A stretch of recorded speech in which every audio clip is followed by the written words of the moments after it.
All right, here with Kevin Schnall, associate head coach, Coastal. I think 20th season now overall as an assistant there. I was trying to do the math because with your stint in there at Central Florida for 3 seasons, but also alum at Coastal and national champion coach. So, Coach Schnall, thanks for jumping on with me.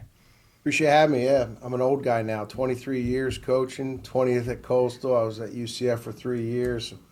I'm in that category of an old guy. Yes, you are. Yep. So, and you guys are off having a great year. First place in the Sun Belt. I've had some really good midweek wins, also some really good opponents. But OPS is over 1,000 as a team, which is really good when you're looking at offensive stats. But just talk a little bit because it seems like 3 years ago maybe wasn't a season you guys wanted, but now you've got older groups. So, and that happens sometimes too with a younger group, and you've got seems like you've got an older group now with your lineup. Well, actually, it's really not. We lost our entire position player group from last year. Last year's team was one win away from advancing to the Super Regional. We lost our 3 weekend starters off of last year's team. We lost 7 of our 9 position players off of last year's team. So this year's team is actually came into the season very inexperienced, very talented, but very inexperienced. We got a freshman switch hitting catcher batting in our 3 hole. I don't know, last time we had a freshman bat in our 3 hole. With that being said, no, it's actually the opposite. We're very young. We've got an opportunity to potentially return the entire lineup for next year besides 2 players, our second baseman and our center fielder. So we feel really good about that. And these guys have really bought in. I mean, the offensive numbers, I try not to get too involved in what our numbers are week to week, but I'm not a dummy. I mean, they're pretty impressive. The on-base percentage is as good as it's ever been. I mean, it's over 430 as a team, and that's something that we really preach. Is we want our guys to be obsessed with getting on base, and this group has bought into that at an extremely high level. How did you handle that this fall then, knowing that maybe we're going to be a little bit inexperienced? Did you change anything with the prep in the fall for them?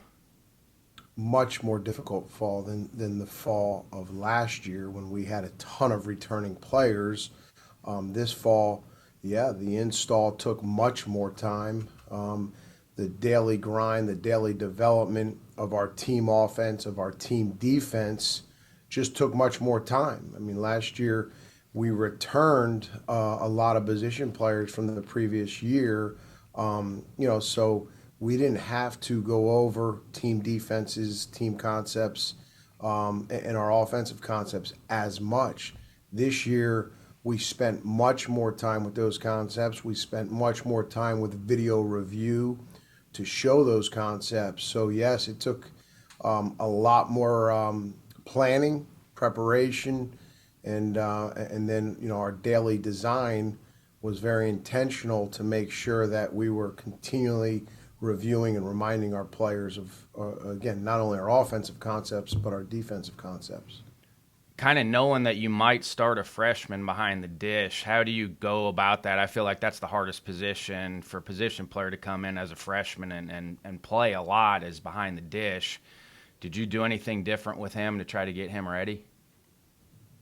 Patient, and that's not my forte, is patience.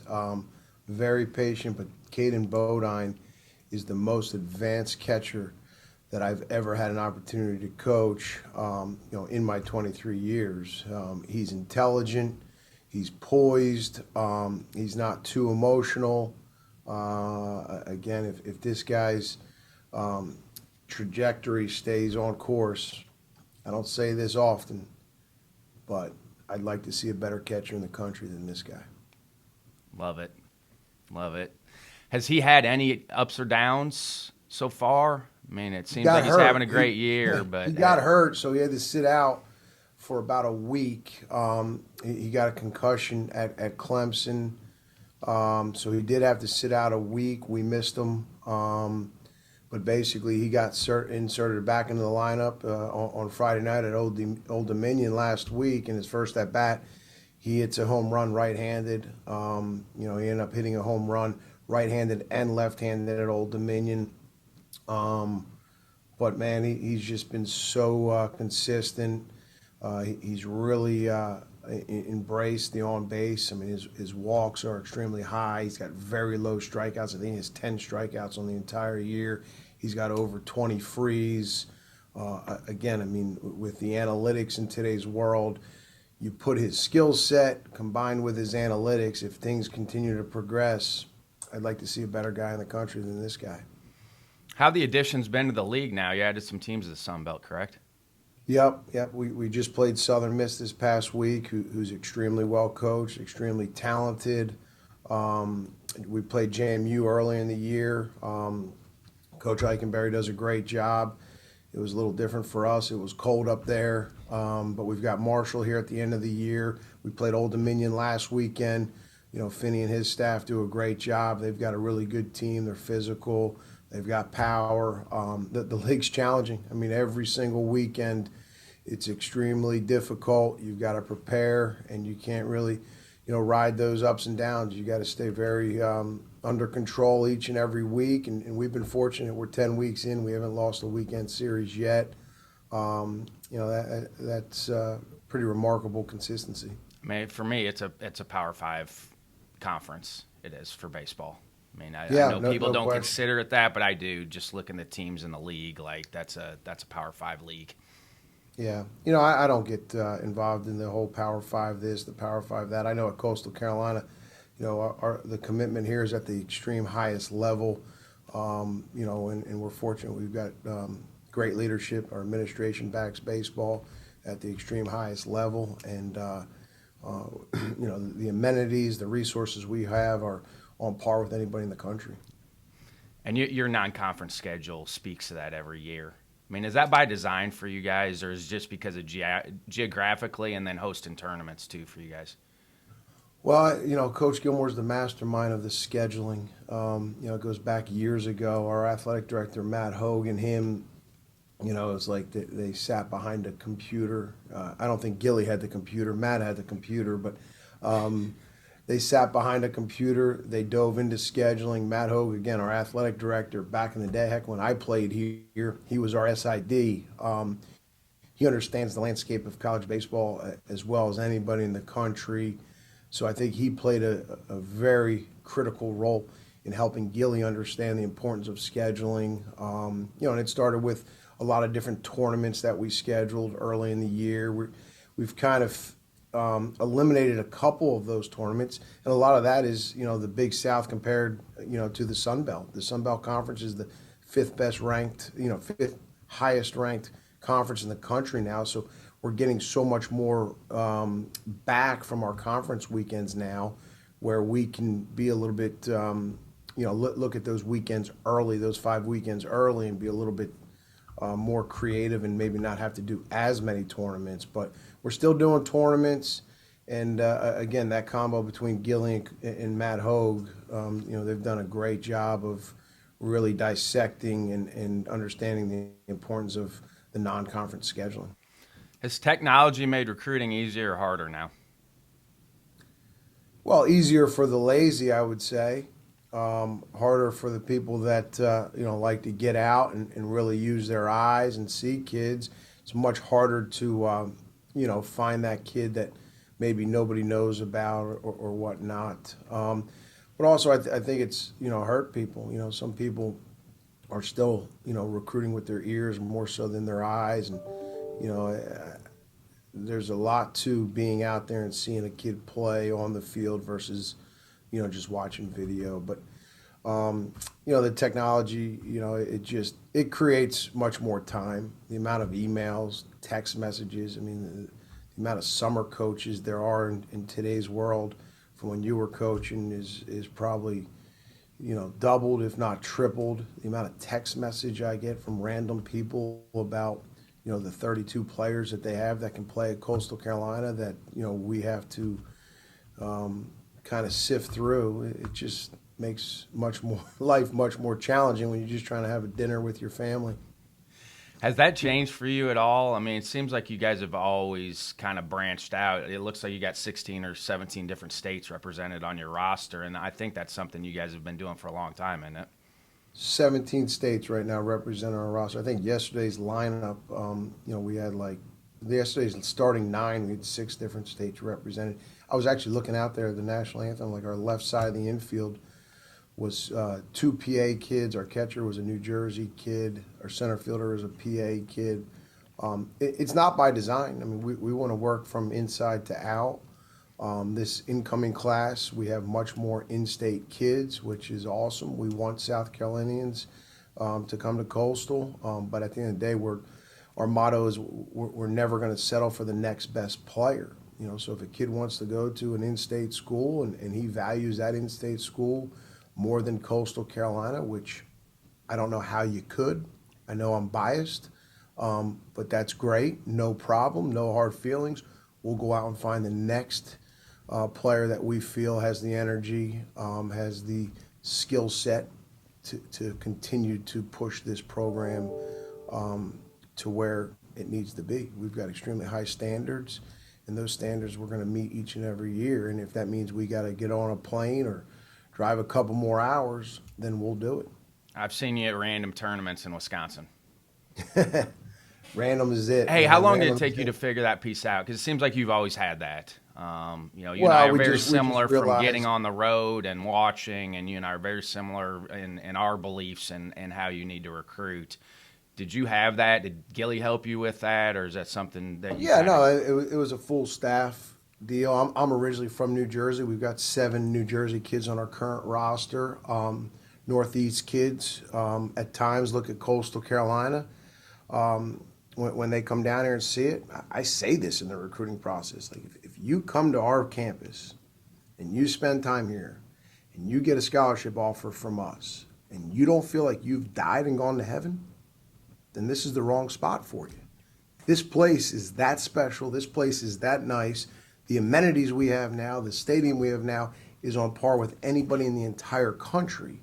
If that's not what a kid wants, then this isn't the right place. And a place like Coastal Carolina, you better really love the game, because we feel like we are going to work as hard as anybody in the country.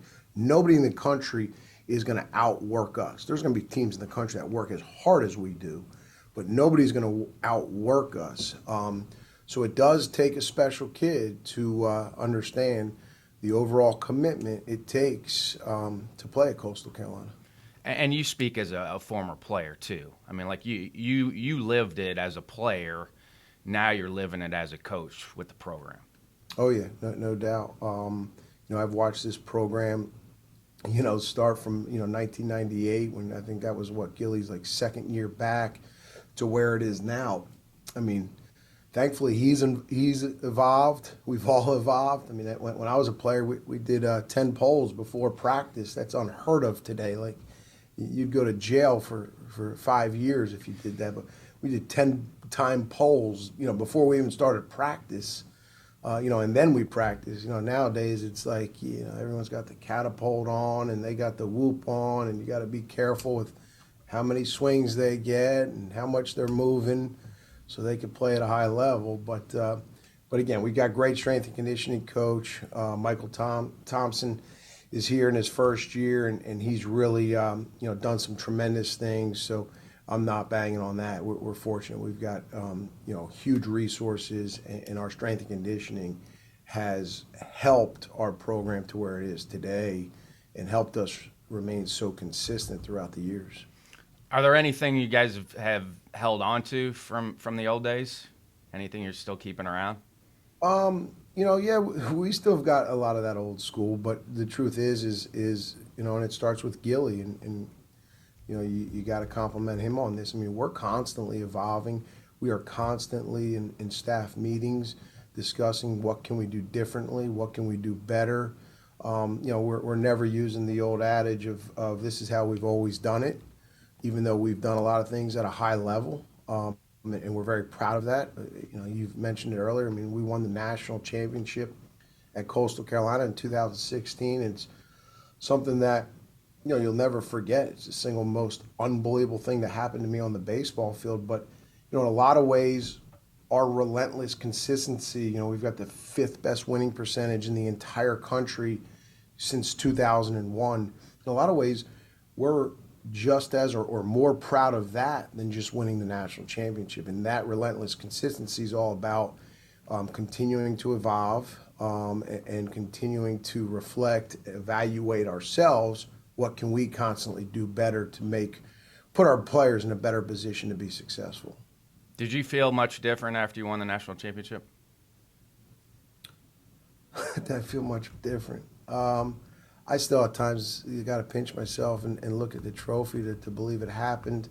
I still go back and in the off season I'll watch a game here or there from that journey. I don't feel better. No, I feel like like Nick Saban always says, man, you got to get ready for the next season because it's on you quick, and this game will humble you very quickly. So like as proud as you feel, like you got to wipe off the sweat and get back after it because this game will kick you really quickly if you're not continuing to move forward, if you're not continuing to work. There's so many programs out there now that are so committed at such a high level, working extremely hard.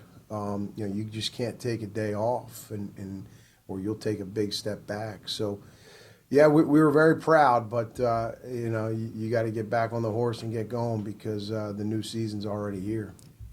Do you think that happens if you don't go to Central Florida? Well, I'm not taking the credit for us winning a national championship. I was at the right place at the right time. We had a great group of players that were extremely talented, but what separated that team was, relentless and selfless in so many ways, and that team was the epitome of, dropping I and me for we and us, and just so many things fell in place. There was a lot of adversity in that year, and people embraced the adversity, and then we got on a roll. And when we got on a roll, that team just, they didn't want to stop playing with each other, and it was just contagious. I mean, what was the good thing about going to Central Florida for a little bit? Because again, it kind of breaks up. You're an alum, and I think it's hard for especially assistants to stay somewhere for that long. Was that a good break in between there and then coming back? It was a little risky for me professionally. I don't like to talk about me, but for the first time in my coaching career, I did have to look at me. And I was at Coastal for 12 years. I played at Coastal. All I knew was Coastal. And that opportunity came up, and I just felt like I need to see a different system. I need to work for a different person. And Terry Rooney, I learned a lot from him, especially organizationally, in the office, behind the scenes. He's very thorough, very organized, very detail oriented. So I learned a lot in that aspect. And truth be told, I got lucky to be able to come back here and be able to apply what I learned. It was almost like a 3-year sabbatical, and be able to come back here and then apply what I learned at UCF. Yeah, I think I did. I think I grew in a lot of ways. And I'm using the I word a lot, which I don't like to use, but for myself, it was such a great development. It was very tough on my family to move down to Florida, but when Coach Gilmore called me and offered me an opportunity to come back, it was so special. It was an easy decision. I've been back ever since. We love it here. There's no other place I'd rather be. Can you develop an elite mindset as a coach or a player, or do you feel like that's an innate thing with the mindset? Yeah, I think you can develop that. I think that comes back to consistency. You've got to be really consistent day in and day out. And as a coaching staff, you have to model that mindset if you want your players to have it. And, if your staff is consistent with their messaging on a daily basis, if they're consistent with their energy level on a daily basis, if your staff is consistent with their expectations and demands on a daily basis, I think, ultimately your players will buy into that. And you talked about having to do a little bit more this fall from a teaching standpoint, and I think your program, I think you guys do as good a job of developing guys as there is out there, just as how you run things.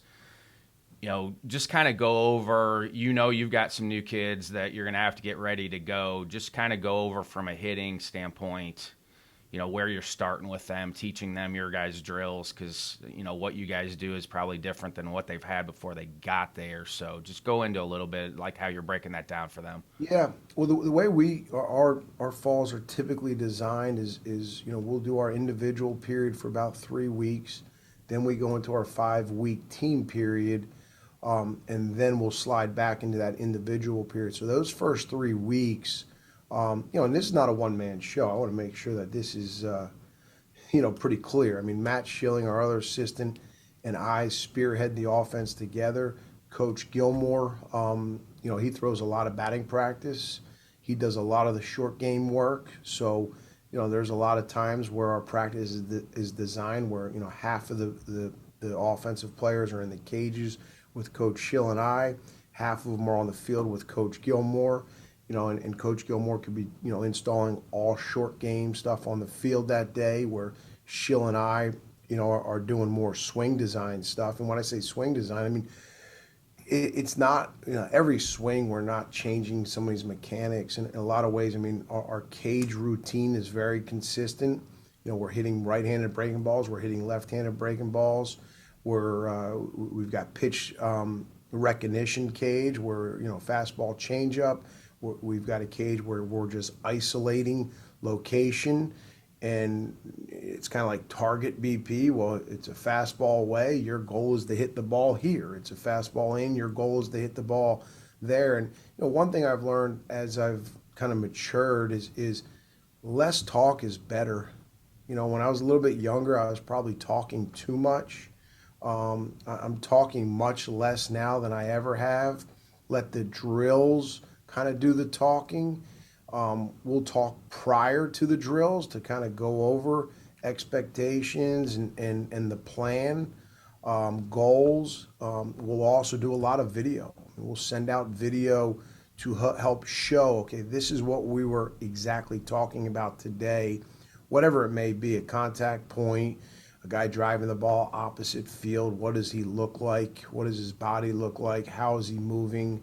But I mean, the same things that we were taught when we were younger. I mean, we want our guys to be short to the ball. We want our guys to have short swings, to be able to make later decisions. And our whole offense is about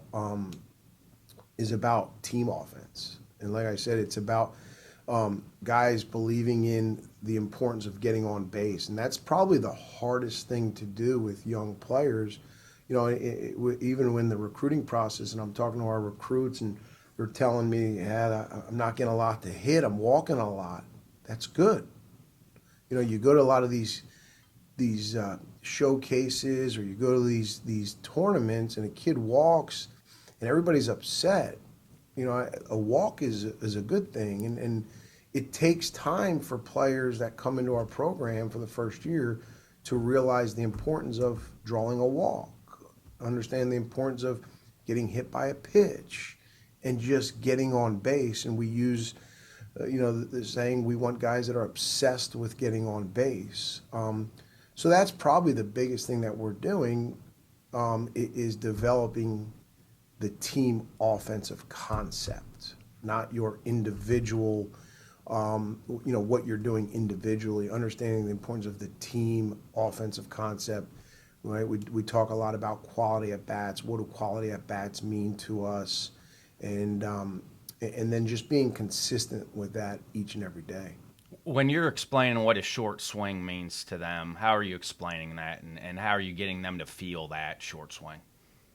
That's a good question. A lot of kids, they want to swing the bat using their arms. They want to swing the bat. They want to get extension. For us, we want guys to be able to sync their body up properly where everything's working together, not independently. So, we do a lot of stuff that get them to feel the swing being over sooner rather than later. We get them to do a lot of things where they can start understanding that extension is a byproduct of a good swing. We want them to stay tight with their turn, tight with their arms. And again, it comes back to getting their body to move properly where their body is working together versus independently. You using video examples for that too with A lot of guys? video, lot of video. Yep, a Big lot of video. leaguers, college hitters. Well, we got some good hitters, so we use a lot of our hitters. We use a lot of our hitters.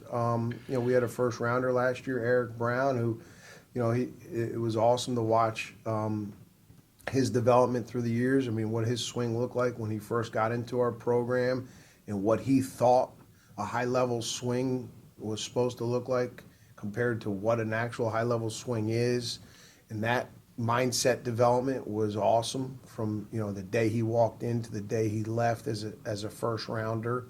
He obviously put together some really good swings last year. So no, we like to use a combination of guys in our program, guys that have had great success in our program, and then obviously guys that they watch on TV that they love, and try to combo that and provide that. But we do a lot of video. Again, it's not always just swing mechanics. A lot of it is approach too, but we'll send out clips to our players of different things that we have.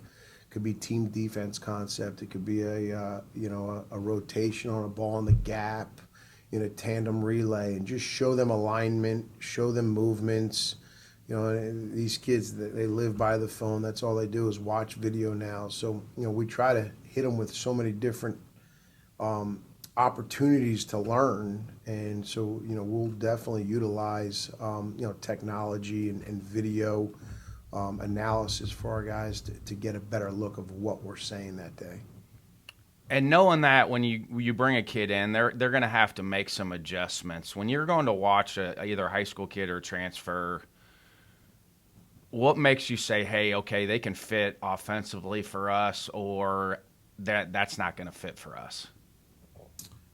I wish there was an exact answer to that. There really isn't. I mean, a junior college kid, we are going by stats. We're going by, the information that we get back from their coach, from coaches they're playing against. And then when we go see them, how are they moving to swing?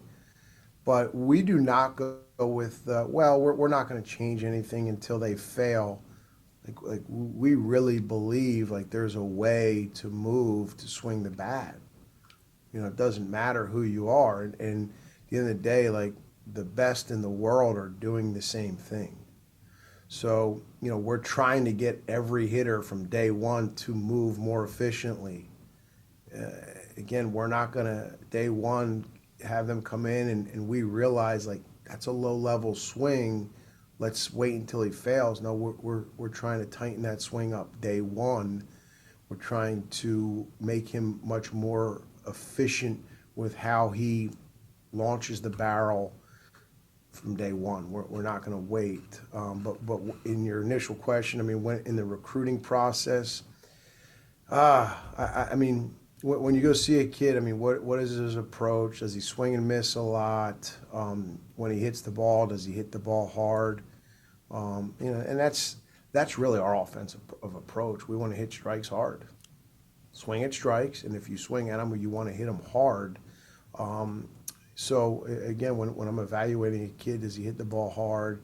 Does he swing at strikes? And then you kind of build off of that. But swing at strikes is a big thing for us. I mean, we talk a lot about eliminate chases. We show a lot of video of different guys and different counts and pitches they either take and or swing at. We have a great video system, and we encourage our players to watch all of their at-bats. And we talk a lot about, a lot of your at-bats are dictated by the pitches you don't swing at, not the pitches you do swing at. And obviously, it's so important to try to keep yourself in leverage counts. With Brown's development, I mean, what were the things he changed over the course of his career? Mindset, belief. That guy's a crazy athlete. I mean, he does things that I think we got him. I think we got him because people didn't value. I mean, he would field ground balls in between innings and go between his legs. And some people look at that as a negative. We embraced it and looked at it as like, we don't have one guy on our team that can do that. I mean, he was throwing from the craziest arm slots you've ever seen. The body control, the athleticism was superior. And don't get me wrong, there was times where we had to say, hey, man, stop going between the legs. But we did give him a lot of freedom. And again, that goes back to Coach Gilmore. I mean, Coach Gilmore 20 years ago wasn't going into that stuff. Now he gives guys much more freedom. We give guys much more freedom.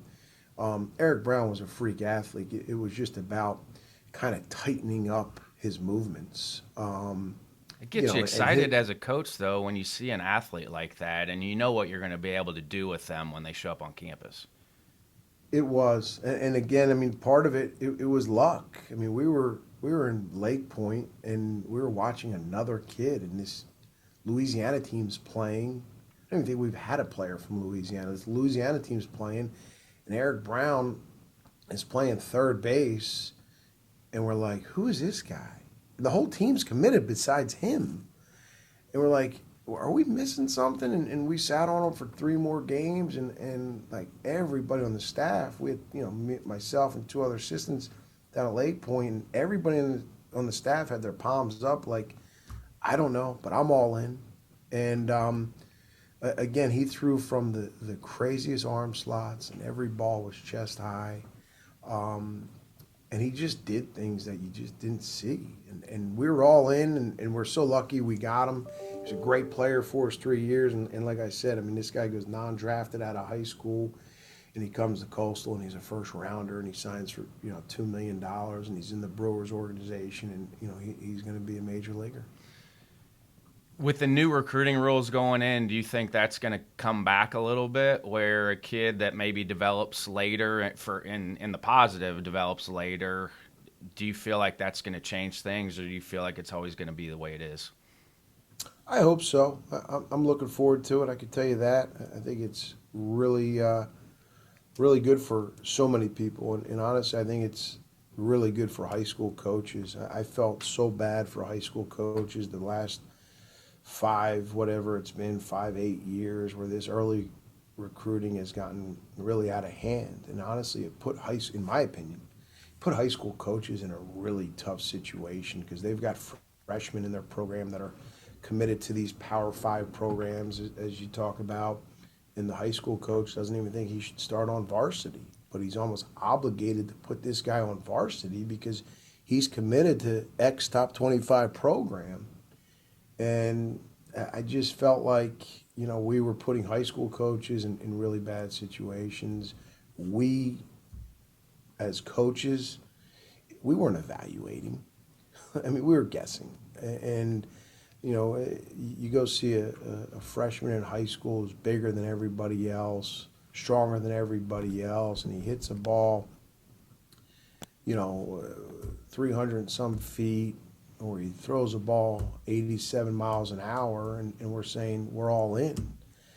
And it wasn't evaluating. I think it took out, back in the day, man, the best coaches or the best recruiters were the best evaluators, because you had to evaluate. Now it's like you can be an average evaluator, you get the commitment, and then you reevaluate for the next 2 years. And if he doesn't pan out, you get rid of him.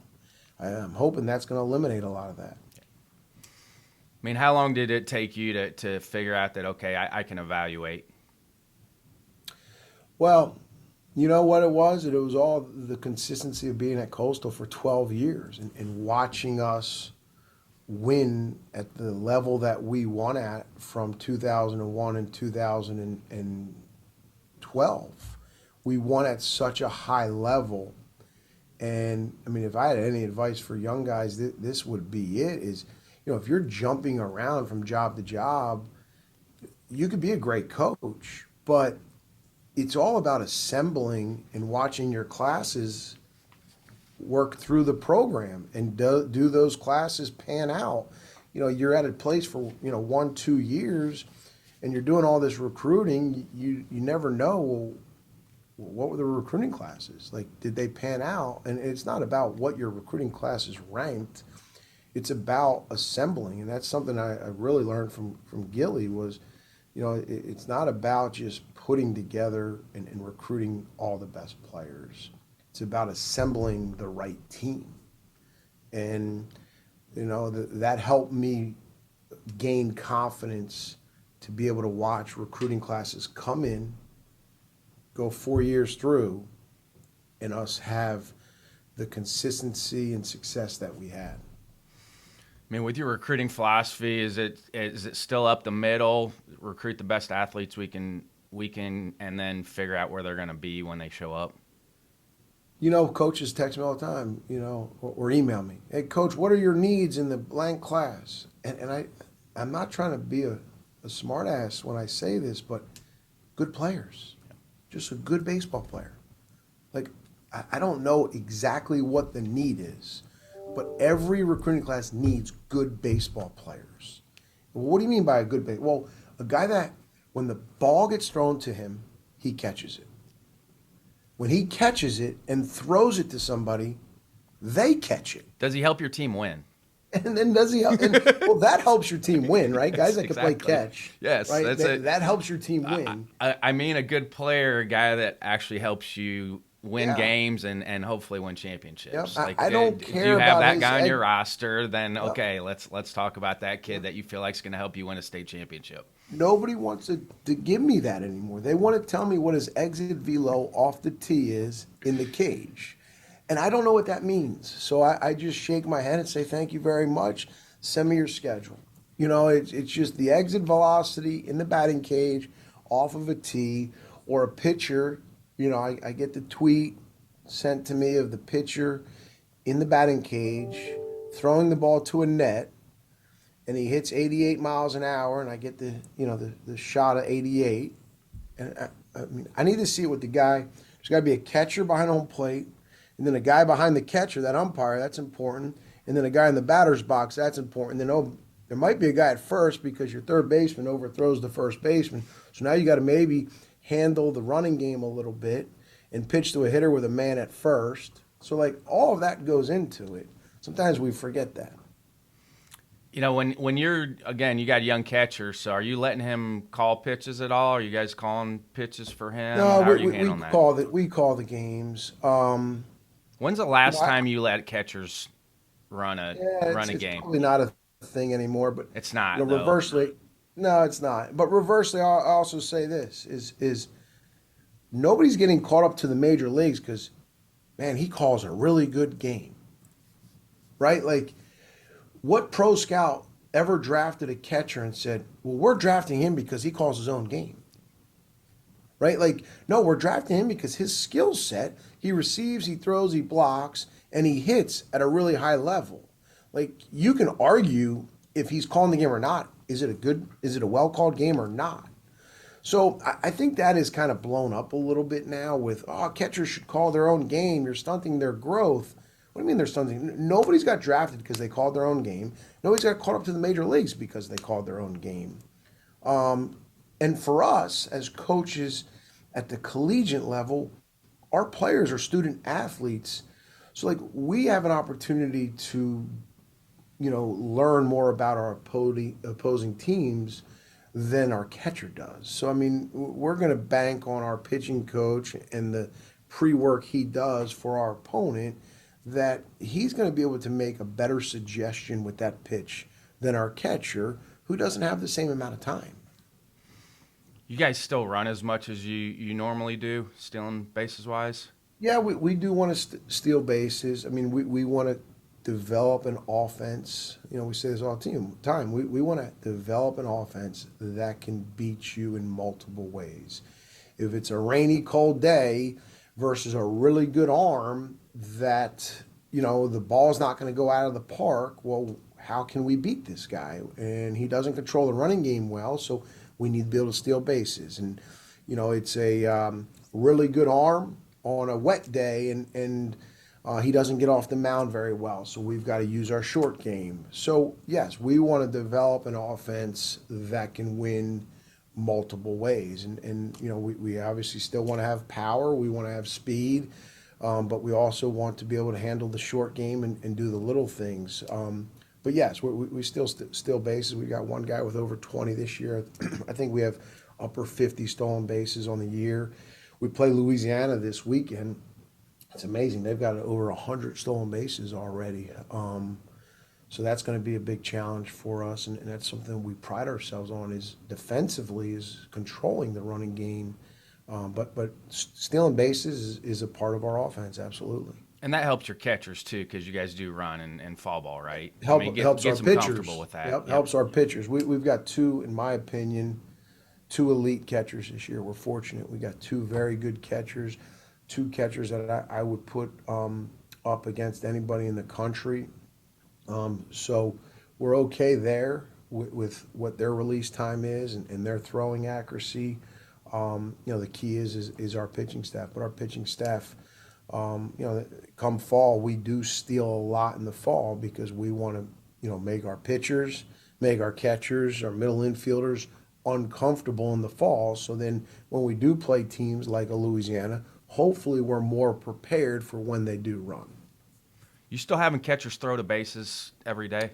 Every day, yeah. I mean, we throw the bases through our throwing program. Now during the spring, we tone it down a little bit because we're playing so much. But in the fall, we'll get loose. Our catchers, people cringe about this because it's like kind of an old school, but our catchers actually throw in front of the dugout on our turf area, and then when they get to a certain point, they just go to the field and they're throwing between second and home, just to kind of for that touch and feel.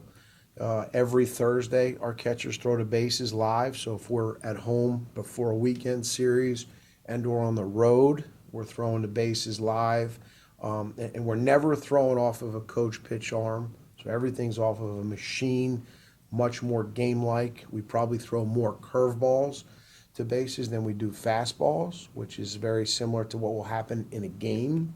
Most teams are trying to run in, off-speed counts, so we're going to throw more curveball, and exchange more curveballs than we are fastballs or breaking balls.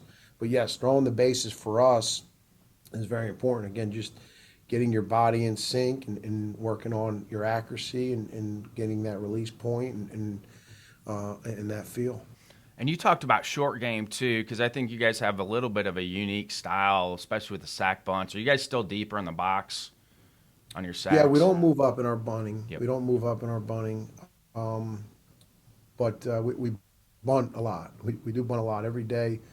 We're doing some sort of short game, but that doesn't mean that we are sacrificing as much as we have in the past. I got my stats right here.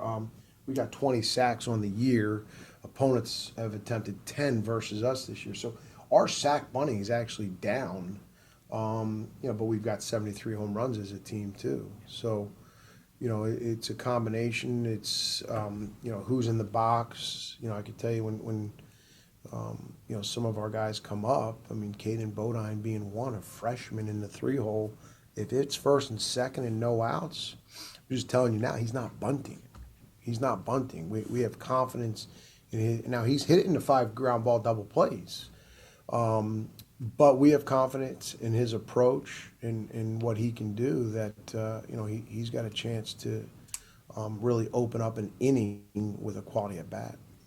And that's part of good coaching, right? Okay, this is what our lineup is this year. We don't have to maybe do some of the things historically that we've done because we have a little bit different personnel this year. Exactly. That's adjusting to your lineup and your personnel, and we have done that, this year. I mean, coming into the year, we were very inexperienced. Derek Bender's another guy that comes to mind. Derek Bender's having an awesome year. I think he had 30 at-bats last year as a freshman. He's a sophomore now. He's got 14 home runs. He's doing a great job too. He's got less than 20 strikeouts on the year. For a guy that has that power combination to strike out as little as he has, he's a very dangerous weapon too. So no, we've evolved and again, going into the year, we weren't exactly sure of where our offense would be because, on paper we didn't have the statistics to back up, well, this guy's hit 10 home runs before and this guy's done this. We knew we were talented. We just didn't know exactly what the production would be.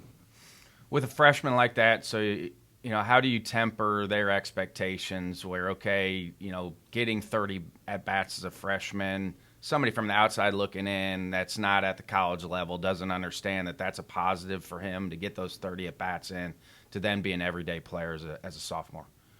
Well, it's patience, just being patient. We had Derek is a catcher. We've moved him over to first a little bit too. We had two catchers ahead of him last year. Now, he did catch some for us last year. We had two catchers ahead of him last year.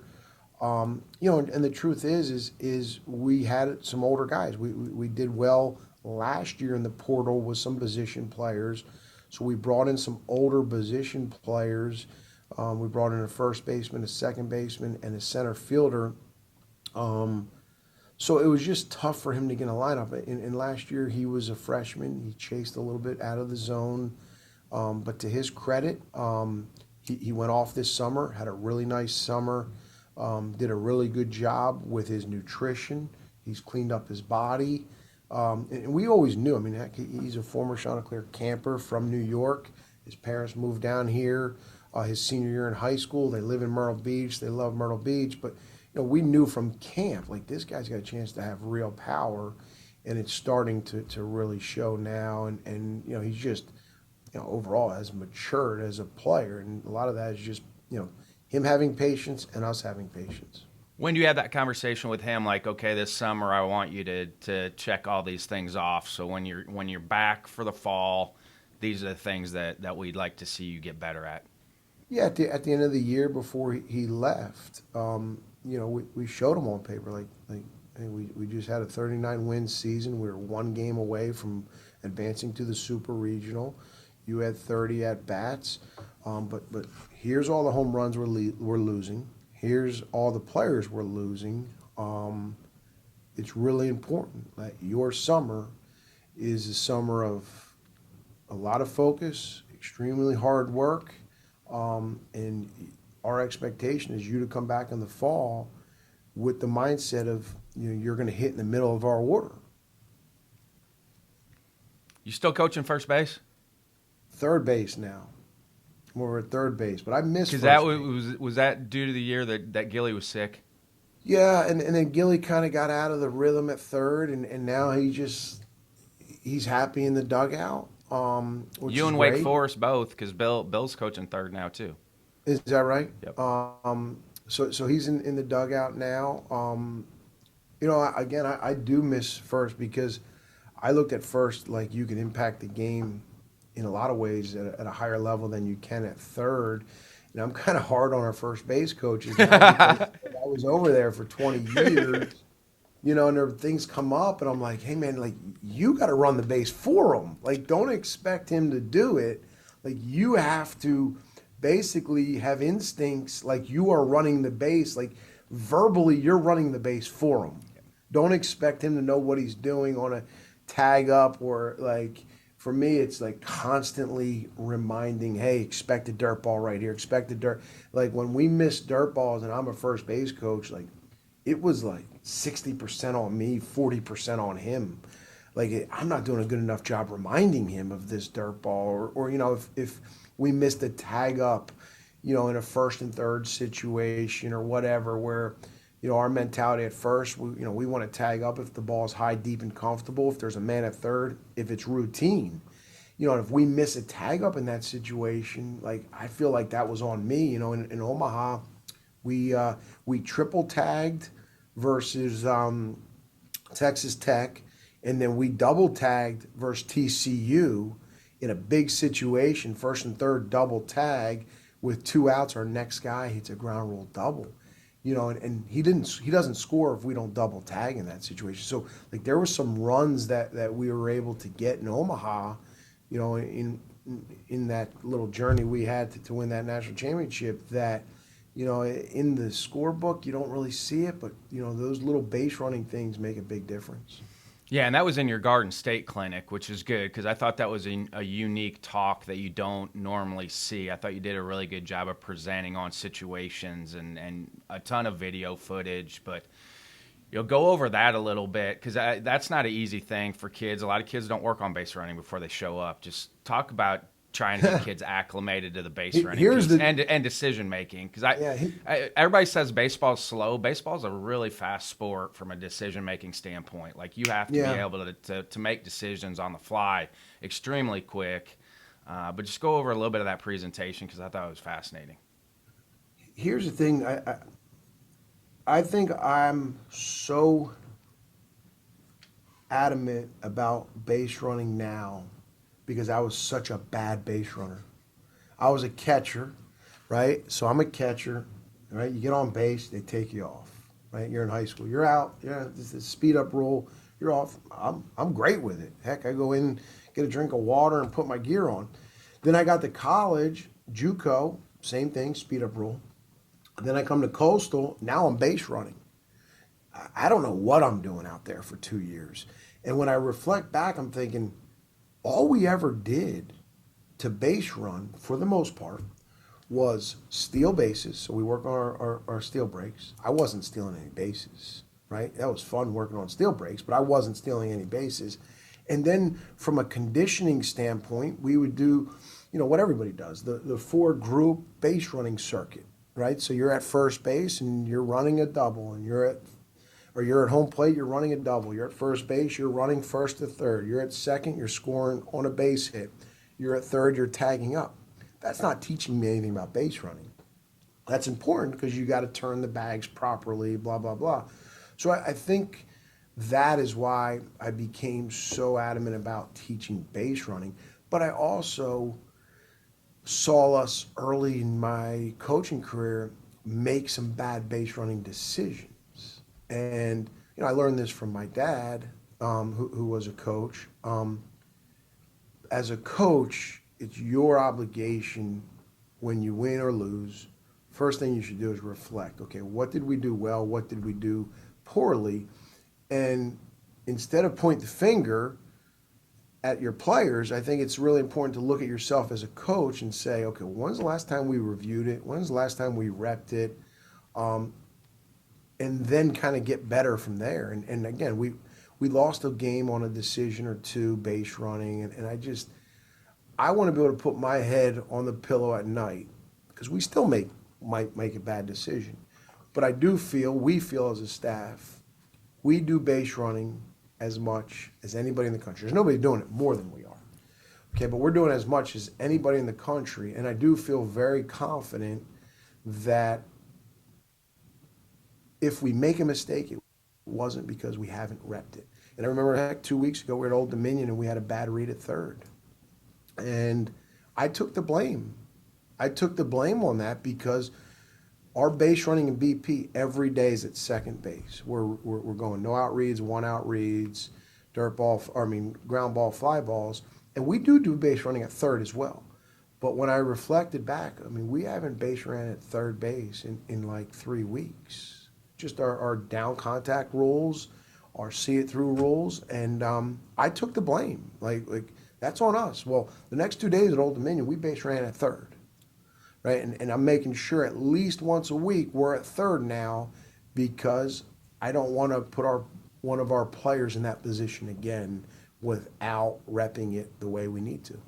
How much time are you spending on the fall with ball and dirt reads? Every day at least 10 minutes. How's the setup on the ball and dirt reads? Because I know everybody does a little bit different. Are you using machines? Are you using a live arm? I know you say you don't do much with coaches.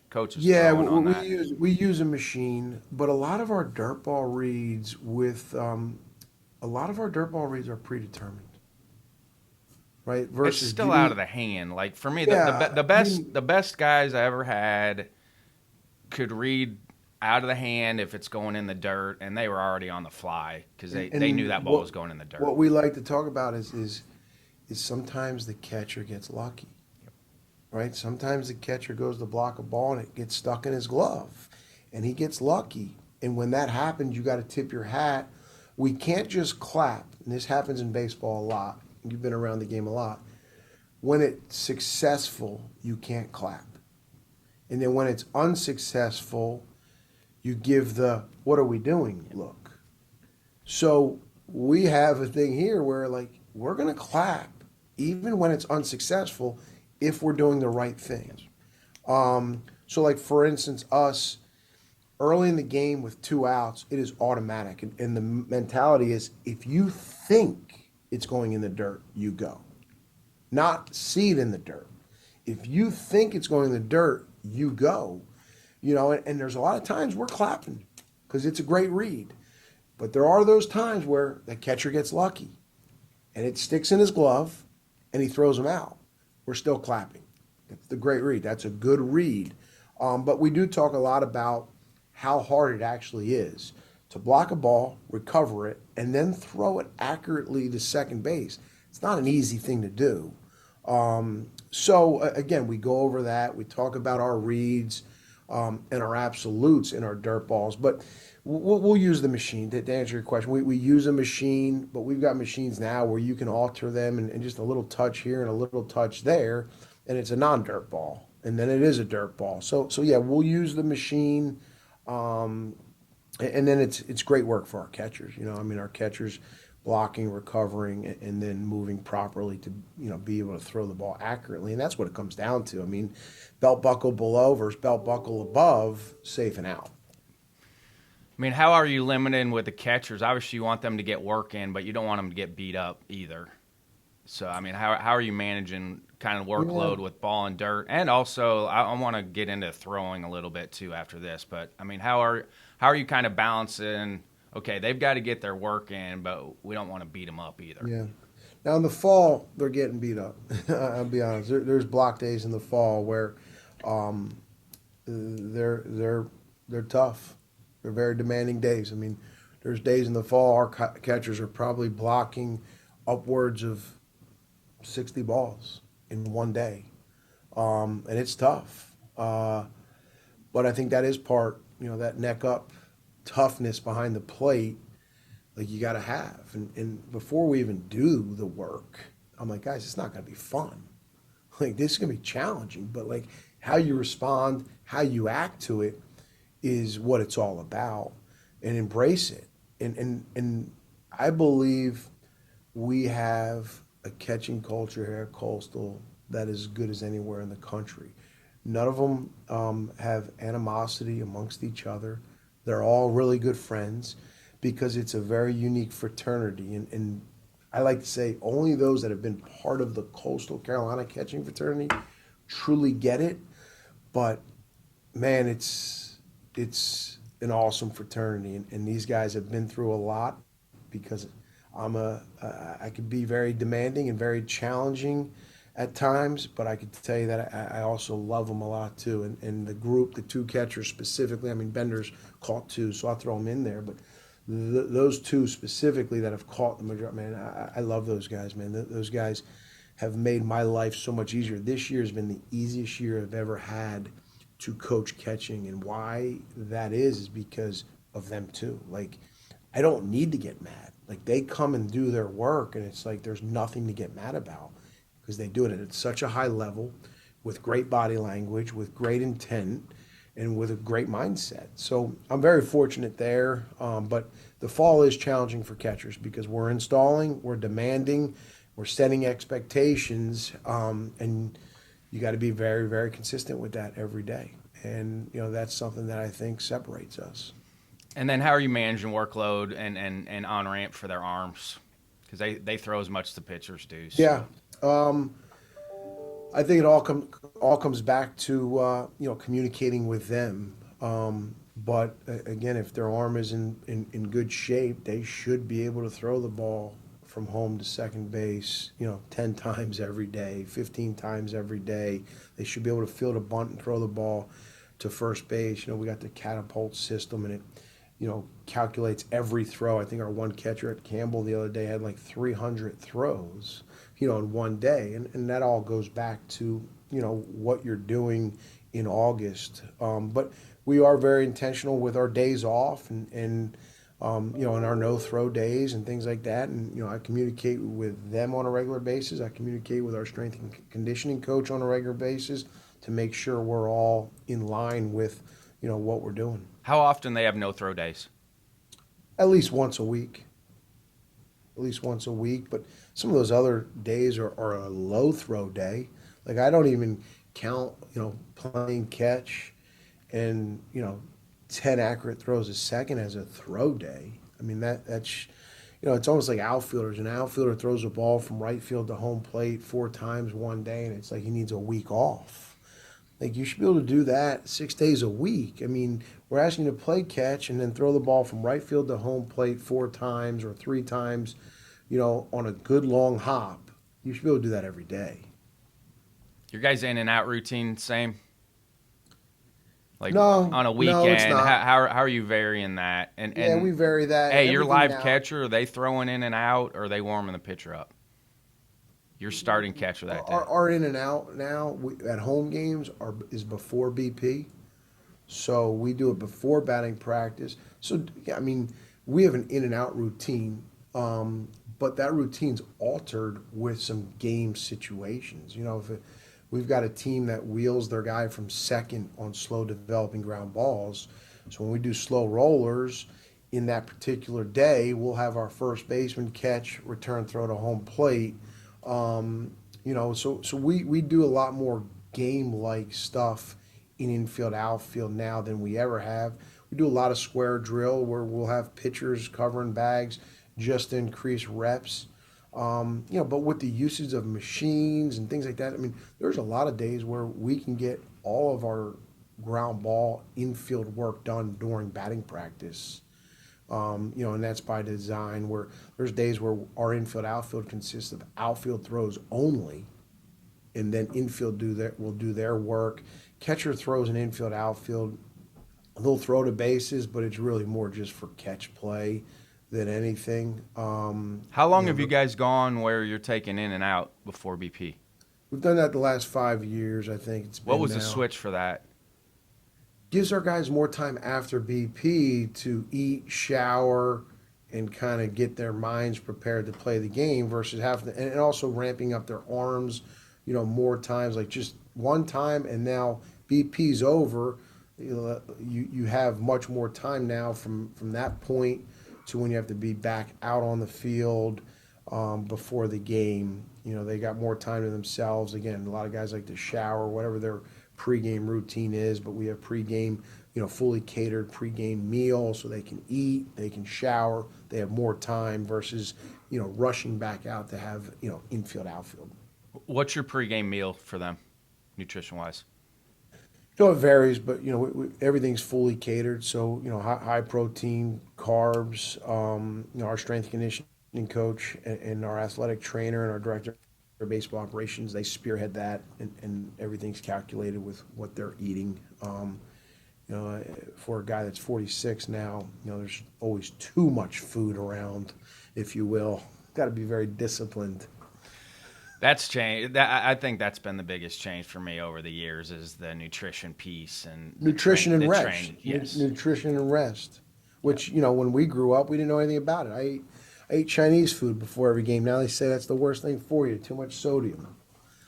I think that's why the bodies are different now. Just all of it, it's better. We're way more physical at the college level than we've ever been because of everything. Well, the commitment with the strength and conditioning. Yes. When we were growing up, it was kind of frowned upon to be lifting as a baseball player. The strength and conditioning is different, and then you're right. The overall importance of nutrition. For us at Coastal, we go on the road. There's never a day we're giving meal money out.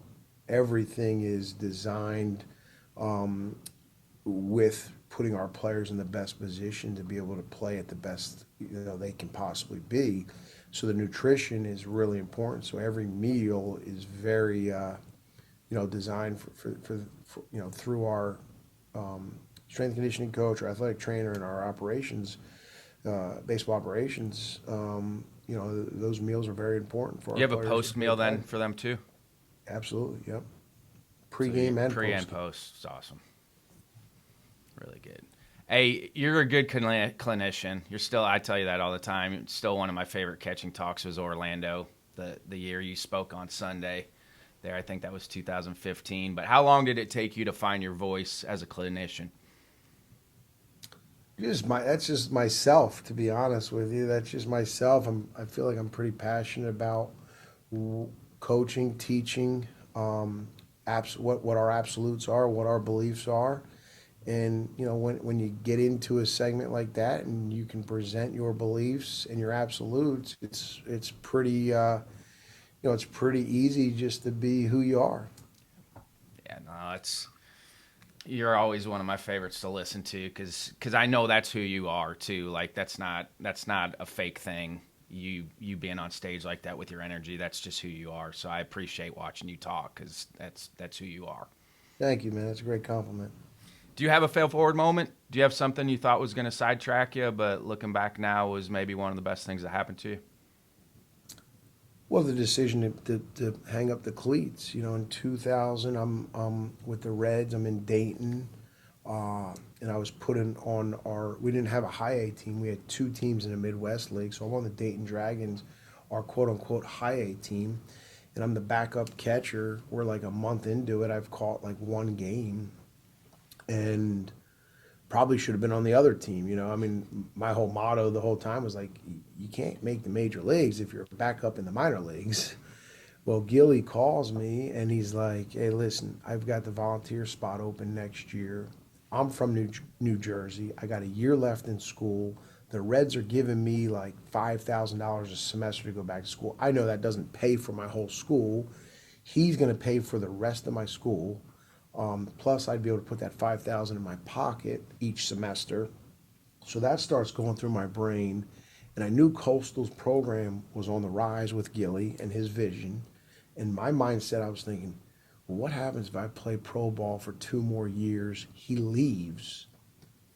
Like, I'm gonna have to go back to Coastal. I'm gonna have to pay 30 plus thousand dollars out of my pocket to go to school just to finish up 1 year, versus go back now, free of charge, 5,000 in my pocket each semester from the Reds, and start potentially my career. Like maybe I'd want to get into coaching.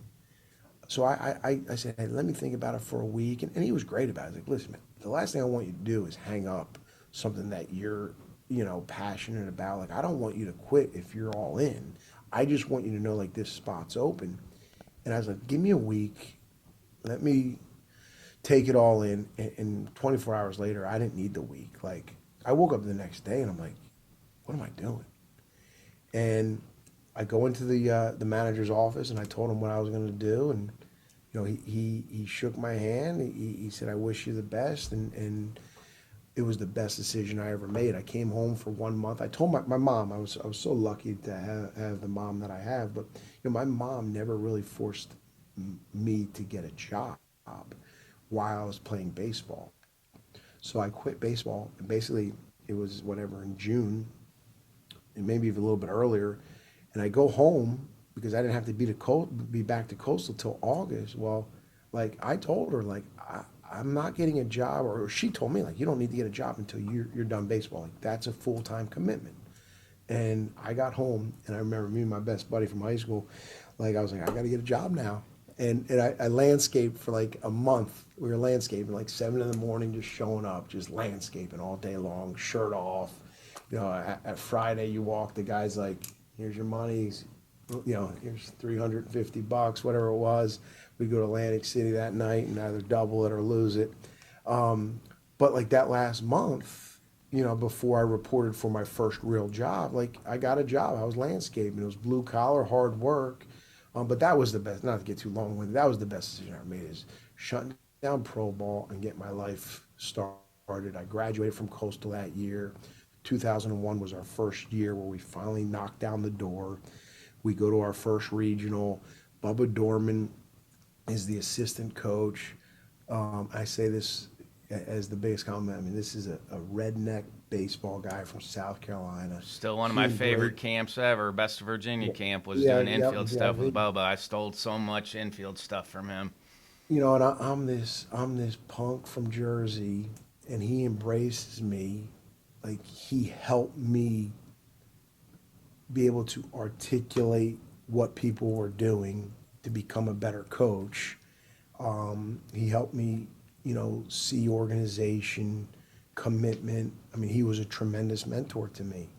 So I ended up graduating that year. The next year I start my graduate school, and we won again.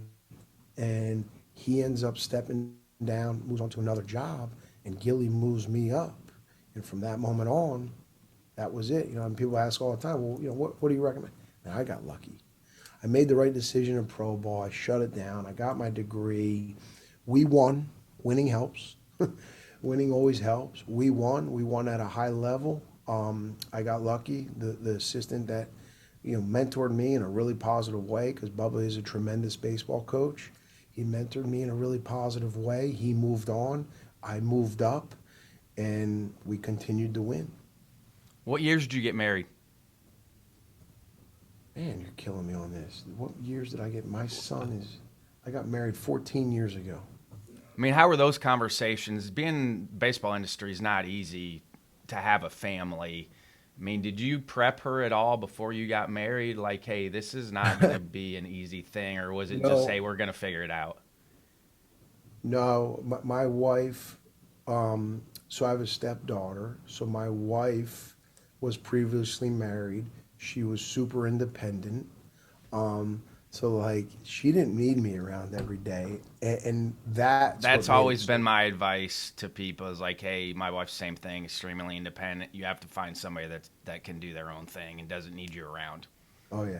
When I was home during COVID, she's like, You got to get back to work." And over the winter sometimes it's like you're so bored. You need to go back to work. So honestly, in our relationship, like we love being around each other, but my job is perfect for her mentality, and it works so well. And what she does at the house, it's unbelievable. I mean, people, you can't design the stuff that she does. I mean, she's literally the CEO of the house. I don't have to come home, and I mean, my job is to take out the trash, and I'm not very good at it. Are your kids into sports?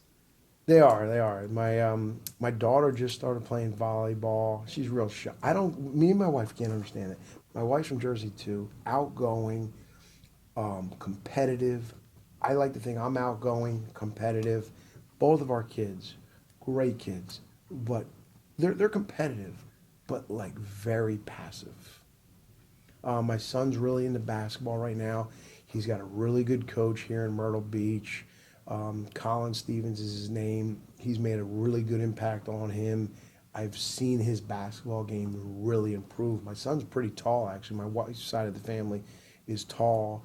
So my son is actually, he's in the seventh grade. He has grown. He's getting taller. So he's got a passion for basketball. My daughter, like I said, she's playing volleyball. She's doing well, but she's very shy, very passive. So she's got to kind of crack that egg. What are some final thoughts or something I should have asked you before I let you go? Um, what should you ask me? What do I Is like there to anything do? I missed? I mean, you and I could talk for this could be a 10-hour episode Yeah, because what did you we and I, just saw each other in Jersey at the I know. coffee shop. We had a great talk. Yep. I don't know. We're in week. What do we do? We just finished week 10 already of the season. We've got 4 more weeks left. I mean, it's been a 10-week grind. We're in a good position. We haven't lost a weekend series in 10 weeks, but week 11, 12, 13, and 14 are going to be very, very challenging. So, our motto and just keep our head down and keep chugging because this game, like I said earlier, will humble you quickly.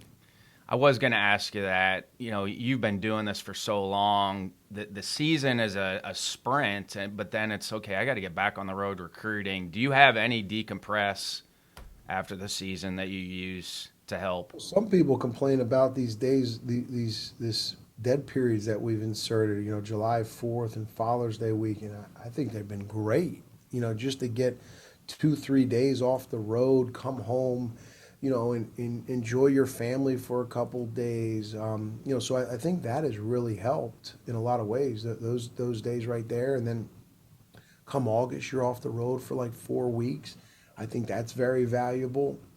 I just think, again, the older you get, I mean, I find myself, when I was younger, I mean, I would just grind the office, grind the office, grind. The older I get, I find myself like wanting to grind the office and then looking at myself and just dropping the pen, dropping, the keyboard or the computer and just getting up and going home and realizing, that was just as valuable as, or more valuable than sitting in the office. So, taking that advantage of working for a guy like Gary Gilmore, who, isn't on top of you every second about, how long you're in the office or what you're doing. Like, get your work done and realize, like, you got to get away from the office here and there if you want to be sharp. Yeah, and I think the 7-day moratorium for Thanksgiving and Christmas is going to be good too for you guys Yeah, to be able to put it down. no doubt. Just because it keeps everybody accountable for that. Just get away from it for a little bit, put it down. The months of November, December are heaven, especially living down here where it doesn't get too cold. There's a lot to do down here. November, December, are two great recharging months. We've got a couple camps, but we enjoy our camps. Our camps are, are great recruiting tools, but they're events that, again, like as a staff, we enjoy because we like to teach. But we have a couple camps in those months, but outside of that, it's pretty enjoyable just to kind of get away, enjoy some football and family and friends. Thanks for your time, Kev. Appreciate it. Hopefully I see you on Omaha here in June. All right, I appreciate you having me.